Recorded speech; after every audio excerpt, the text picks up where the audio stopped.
Boa tarde a todos e a todas. Agradecer ao Belmiro por ter me promovido a conselheiro agora, nem sabia. Parabenizar a todos, pelos 49 anos de profissão, parabenizar o CRA pela iniciativa de estar promovendo aqui essas apresentações, de forma que a gente possa trocar um pouquinho de experiências do nosso dia a dia com vocês e vice-versa. Quando nós discutíamos o painel, nós ficamos pensando de que forma que a gente poderia fazer com que vocês participassem para a gente tentar entender um pouquinho qual é a necessidade de informação que vocês têm para a gente tentar direcionar ao máximo possível. E quando nós dividíamos os temas, falaram, você se deu bem que você ficou com o tema mais fácil.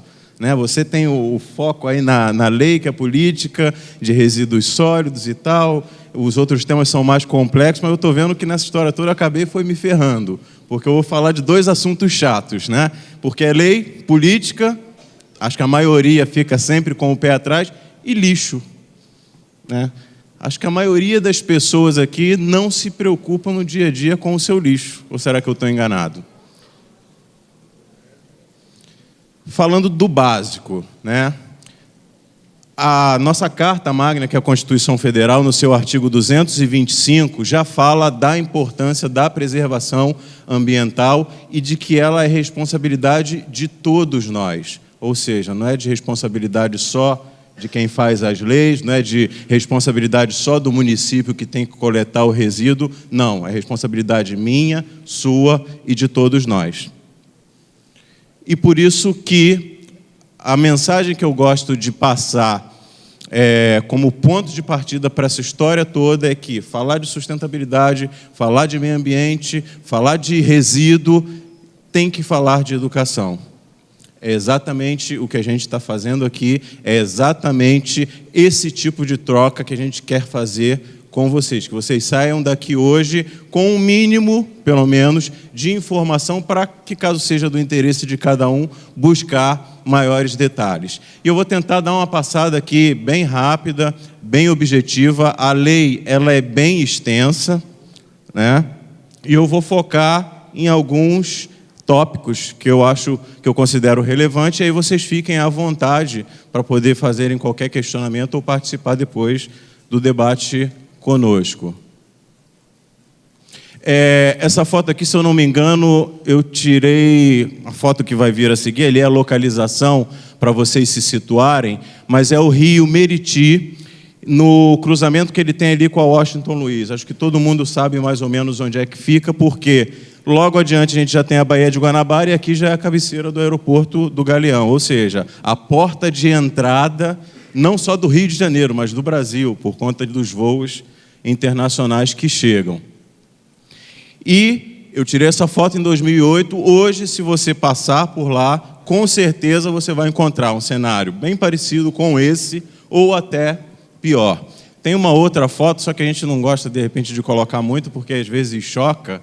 Já participei de um evento que as pessoas ficaram meio chocadas quando falava dos urubus, aquela coisa toda, mas que tem uma caçamba de geladeira flutuando ali com o urubu posado em cima. Aquilo ali é uma ecobarreira, é uma barreira flutuante para poder barrar esses resíduos sólidos que chegam até ali. E, na minha opinião, isso é só um paliativo porque não resolve o problema na sua origem, O que a gente está vendo ali já é consequência de vários problemas esses que são de nossa responsabilidade, de responsabilidade do município que nós vivemos e de responsabilidade de muitas outras pessoas que às vezes querem se isentar disso. Porque ao lado da rodovia, a gente também tem ali um despejo de lixo. E se você olhar mais perto um pouquinho, você vê que tem a placa, é proibido jogar lixo.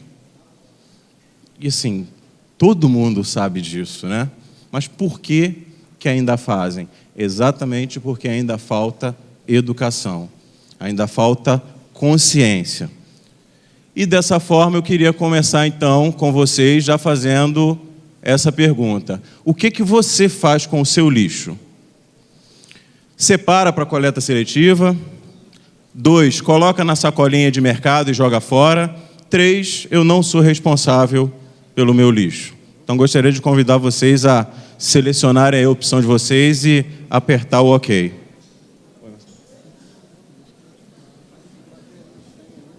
Vamos lá, quero bater o recorde do Belmiro. Eu vi que ele bateu 113 lá. Vamos lá, depois do almoço aqui, o pessoal tem que dar uma acordada e participar. Legal, aí, Belmiro, já era.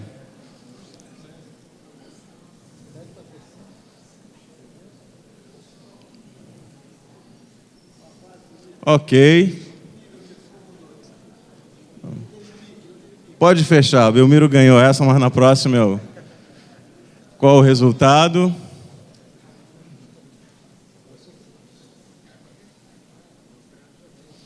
Bom, nada diferente da realidade que todos nós conhecemos, né?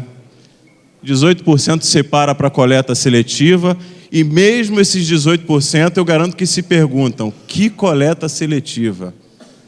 Muitas vezes, por vários bairros aqui no município do Rio de Janeiro, não vou nem falar dos outros 91 municípios do estado, não existe nada além da coleta básica que joga tudo dentro de um caminhão e depois despeja lá no que dizem agora ser um aterro, mas que continua sendo um lixão com upgrade, né?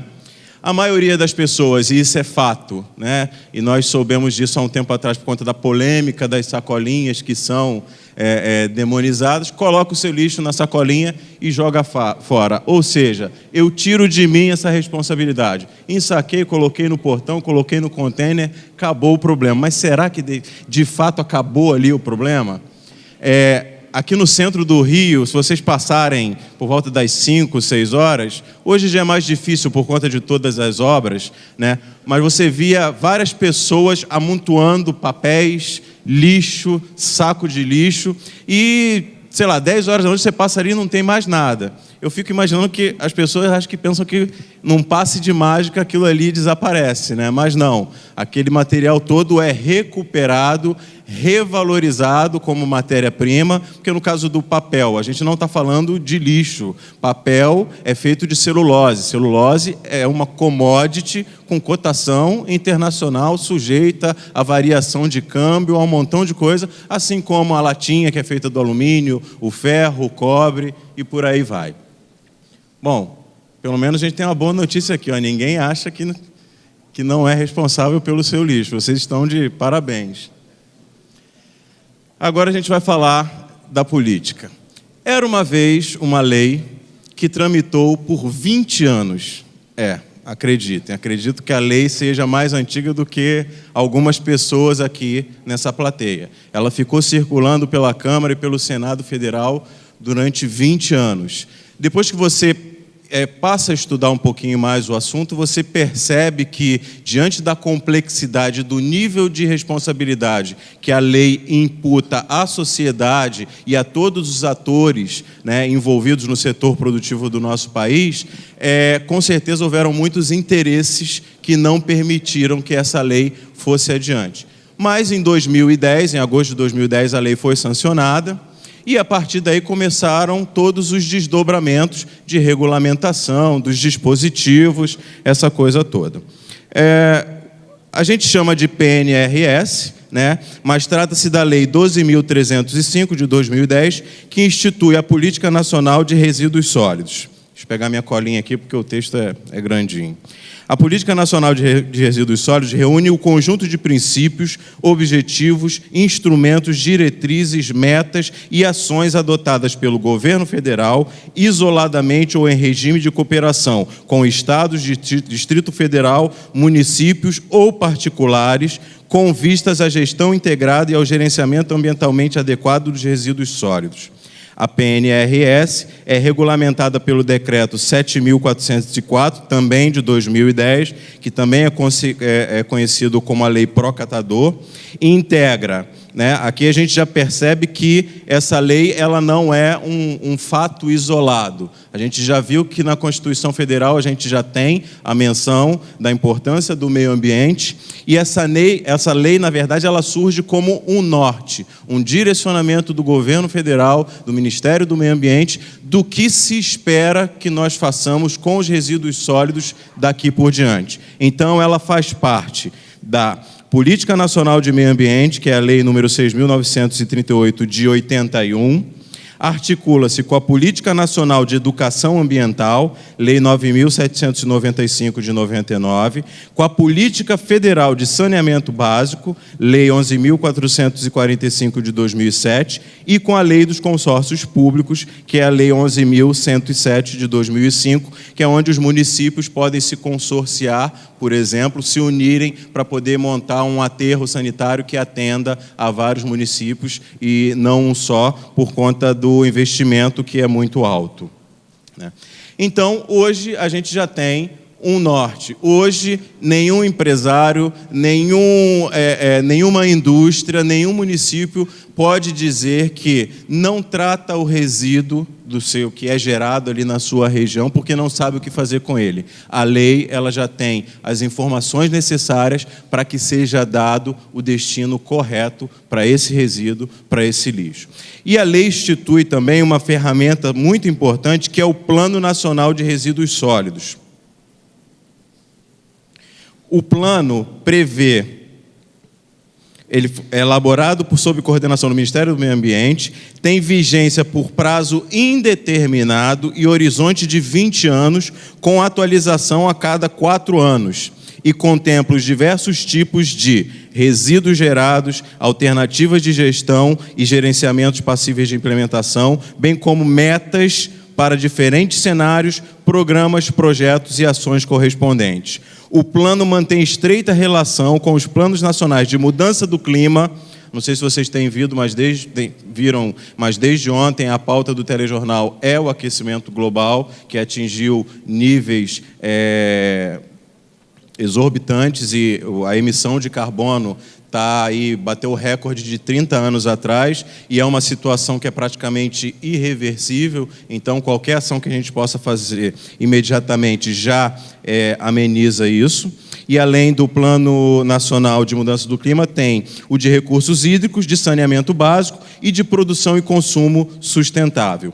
Ele apresenta conceitos e propostas que refletem a interface entre os diversos setores da economia, compatibilizando crescimento econômico e preservação ambiental com desenvolvimento sustentável. Então, o plano é o grande manual, é a grande cartilha que vai determinar o que é um determinado resíduo, o que é o lixo, né? Que até certo tempo atrás a gente não tinha nem a definição do que é lixo, e aí ele vai determinar o que são esses resíduos, qual é o tratamento que deve ser dado para qualquer um, e principalmente qual é a responsabilidade de cada um envolvido nisso aí tudo. Ok. Aqui tem algumas definições que eu considero que seja relevante para vocês. Como eu falei, a lei ela é muito extensa, ela é muito complexa, e ela ainda é parte integrante de todo um conjunto de leis que visa a sustentabilidade. E aqui eu queria ressaltar para vocês que a lei ela define o que é lixo. Então, lixo não é só mais aquilo que para você não serve mais para nada, né? Lixo pode ser composto de resíduos. E aí, no caso dos resíduos, ele tem que seguir uma hierarquia que é determinada pela lei, onde a gente prima pela redução, ou seja, vamos evitar o desperdício, vamos evitar o consumo indiscriminado. A reutilização, não é só porque algo não serve mais para você que não sirva para mais alguém, né? A reciclagem, que é a recuperação, a revalorização daquele resíduo e transformação dele em matéria-prima ou em um novo produto. E a incineração, que seria a transformação daquele resíduo em fonte de energia, em geração de energia. Para os resíduos, além dessa hierarquia, a gente vai ter sempre a destinação final como solução para ele. Ou seja, tudo isso que eu falei aqui, a reutilização, a reciclagem ou a incineração, a lei determina que é a destinação final. E por que eu estou falando isso? Porque do mesmo lixo onde nós tiramos o resíduo, nós também tiramos o rejeito. E aí o rejeito é toda a matéria orgânica, onde o ideal é que seja encaminhado para a compostagem, onde aquilo ali vai ser transformado em adubo e reaproveitado nas plantações, ou no caso, por exemplo, de resíduos de saúde, que você tem ali material contaminante e você tem que incinerar aquele material, você não consegue desaparecer com ele, como eu falei antes, não tem passe de mágica, mas você vai ter ali, resultante desse processo, as cinzas, que aí sim serão dispostas num aterro sanitário, onde haja controle, tratamento do chorume, aquela coisa toda. A gente tem também a definição do que é a coleta seletiva e aqui a priorização, exatamente de forma a descomplicar todo o processo lá da norma do CONAMA, que tem as lixeirinhas coloridas, plástico na vermelha, metais na amarela, entre secos e úmidos, ou seja, você vai pegar o seu lixo, vai separar o que é úmido, que é a matéria orgânica, vai separar o que é seco e, de preferência, que isso seja encaminhado para a coleta seletiva, que aí sim vai ser levado para uma cooperativa, para uma empresa que vai fazer todo o trabalho de forma a recuperar o valor desse resíduo como matéria-prima. E tem também a logística reversa, e aí é onde a lei causa um grande impacto no setor empresarial, no setor industrial, os importadores, os comerciantes, os distribuidores. Por quê? Aquele cara que fabrica aquela televisão que você comprou agora para a Copa, ele vai ter que apresentar para o governo federal quais os canais que ele vai usar para receber tanto essa TV, quando você não quiser mais ela, ou quando ela pifar e você precisar descartá-la, né? De preferência que você não jogue no rio, como muita gente faz por aí. Então, esse fabricante ele vai ter que apresentar por quais canais que ele vai receber de volta aquele bem e as embalagens também daquele bem, né? O produto para chegar até você, existe todo um aparato também de tecnologia de embalagem, tem a caixa de papelão, o isopor, o plástico que envolve para proteger. Então, o governo estabeleceu um prazo onde os setores industriais, representados aí por associações e entidades de classe, vão estar apresentando esses canais de forma a possibilitar que o consumidor devolva para o fabricante esses materiais.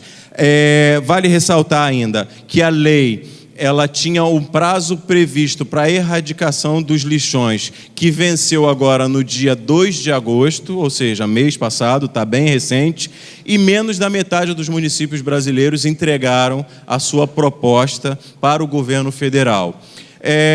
Existe uma questão aí política envolvida nisso tudo, porque a lei prevê como punição que não haja repasse de verba do governo federal para os municípios que não atenderam. Isso está sendo negociado ainda com o Ministério Público para poder avaliar de que forma que isso pode ser feito sem gerar maiores transtornos, né? E o outro fato também que é interessante que a lei determina é que vários setores, e aqui eu elenquei eles, medicamentos, embalagens em geral, embalagens de óleo lubrificante, eletroeletrônicos e lâmpadas fluorescentes, têm prioridade para poder definir os canais de logística reversa e coleta seletiva dos materiais. Então, esses produtos aqui receberam tratamento inicial e desde a promulgação da lei vem sendo discutido na esfera do governo federal através do Ministério do Meio Ambiente as propostas, né? A coisa está sendo feita, conduzida de maneira mais democrática possível, ou seja, o governo está perguntando para quem fabrica medicamento, para quem fabrica os óleos, as embalagens de óleo lubrificante, como é que você quer fazer para implementar a sua logística reversa? Prepara a sua proposta, encaminha aqui para a gente, que a gente vai avaliar, vamos estabelecer as metas para a gente poder aí definir de comum acordo a melhor forma disso. Se isso não acontecer, aí sim o governo vem através de decreto, através de outros mecanismos, estabelecer com que os fabricantes, importadores e distribuidores cumpram a lei.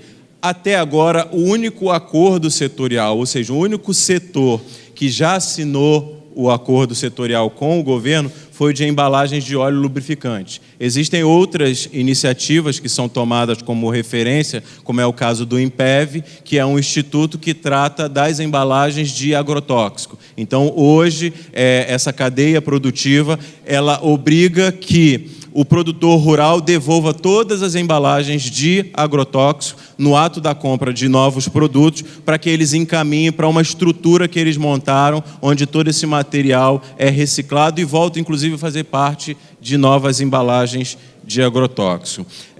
Notícia recente é de que atualmente estão, agora no dia 15, entram em consulta pública o acordo setorial de eletroeletrônicos e o de embalagens em geral. Ou seja, já foi apresentado para o governo federal uma proposta e essa proposta, a princípio, foi aceita, foi encaminhada para consulta pública, aí é onde todos nós podemos dar a nossa contribuição, lá no portal do governo responsável por isso, dizer se a gente concorda, se não concorda, qual é a situação. E isso tudo aqui faz parte de uma outra definição que é muito importante, que é a responsabilidade compartilhada, que é exatamente o que determina que você não tem mais como se desviar do seu lixo, o município não tem mais como varrer o lixo para debaixo do tapete, todos são responsáveis, sim, por dar o devido tratamento a esses resíduos, para que a gente possa, dessa forma, ter o meio ambiente mais saudável e não ter todo esse impacto que a gente vê que os resíduos sólidos causam no nosso dia a dia. Para concluir já, queria fazer mais uma perguntinha para vocês. Nessa onda aí de lei que pega e que não pega, a política ela já tramitou por 20 anos, foi aprovada em 2010, ou seja, já tem 4 anos. Será que a gente já tem resultado efetivo? Não tem. Ou seja, será que essa é uma lei que pega? É uma lei que não pega? Ou vocês continuam não tendo ideia do que é Política Nacional de Resíduos Sólidos? Aí eu deixo vocês à vontade para dar a contribuição de vocês. Depois a gente vai continuar aqui com a palestra do Luiz Fernando e, além disso, tem a oportunidade também de vocês tirarem qualquer dúvida que vocês tenham para que a gente possa aí ter pelo menos o máximo de aproveitamento possível. Será que vai ser agora que eu bato o recorde do Belmiro? Vamos ver.